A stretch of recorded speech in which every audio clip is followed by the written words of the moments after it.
Good morning. 33rd week of Ordinary Time, and we read the Gospel of Mark. Jesus said, "But in those days, following that distress, the sun will be darkened, and the moon will not give its light. The stars will fall from the sky, and the heavenly bodies will be shaken. At that time, people will see the Son of Man coming in clouds with great power and glory. And he will send his angels and gather his elect from the four winds, from the ends of the earth to the ends of the heavens. Now learn these lessons from the fig tree. As soon as its twigs get tender and its leaves come out, you know that summer is near. Even so, when you see these things happening, you know that it is near, right at the door. Truly I tell you, this generation will certainly not pass away until all these things have happened. Heaven and earth will pass away, but my words will never pass away. But about that day or hour no one knows, not even the angels in heaven, nor the Son, but only the Father." Jesus pronounces these words we have just heard in front of the Temple of Jerusalem or inside of it.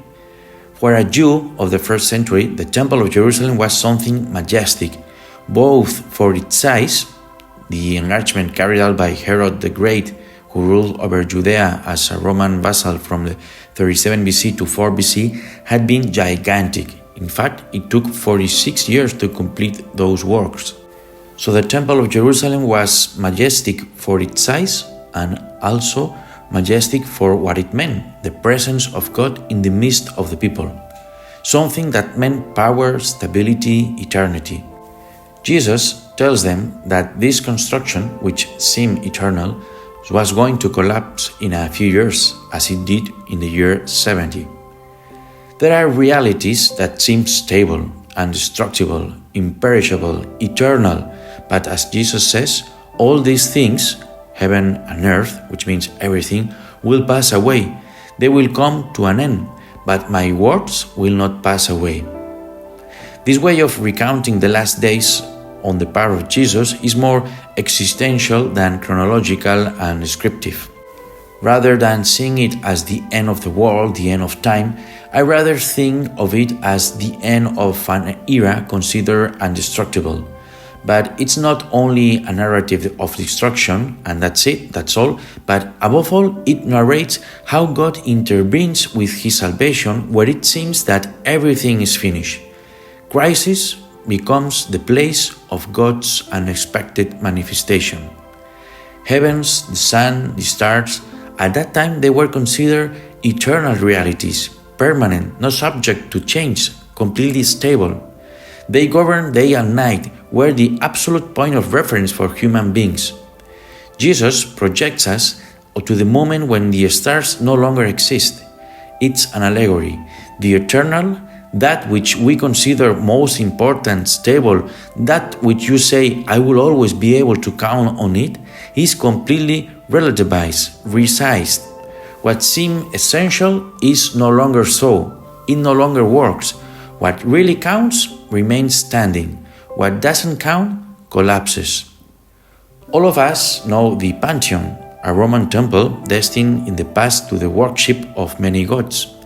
In the centuries of the splendor of the Roman Empire, its interior was filled with statues of different gods, worshipped by the Roman people. Many of us have a personal pantheon, a space in our heart in which we idolize realities that we consider gods.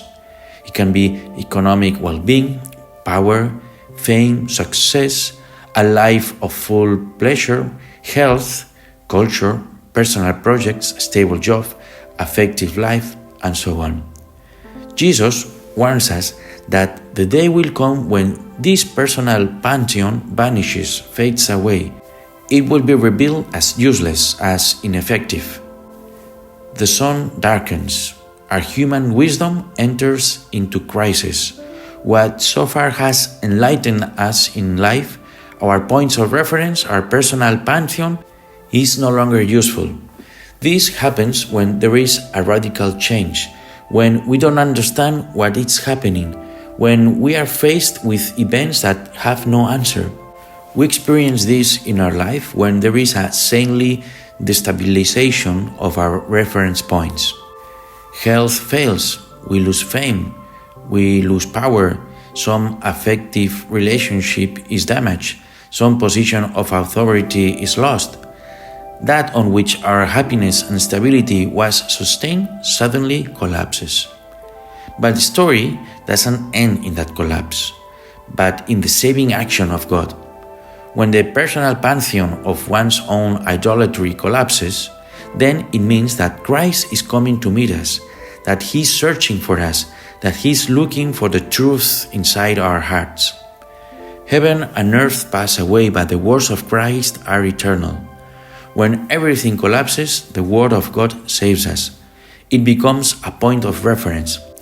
Moreover, believing in eternity with God gives us comfort because we also trust that the bonds of love that we have established in this world with our loved ones don't come to an end with death, but will also be eternal.